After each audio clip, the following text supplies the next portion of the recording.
delikado kayo. Tinod lang ma'am. Sa inyo lang yun may Yes, ma'am. nataasa, Yes, sa ma'am. mga tao lang. Yes, ma'am. Daghan man kung ka na. Naara sa TikTok ka na. Ma'am Kitty, pwede pong manghihingi ng kaunting speech lang para po sa mga kababayan natin. So, yun sa mga kababayan ko, yun nga, patuloy lang yung pagdasal natin. Huwag natin kalimutan kumain at matulog. Magpahinga tayo, tapos wag na natin silang patulan. Doon na tayo babawi sa eleksyon.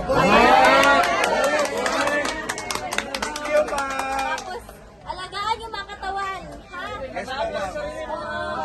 Alagaan yung mga katawan. Matulog. Ma'am, pakisama na rin po ang mga OFW, ma'am. Oo.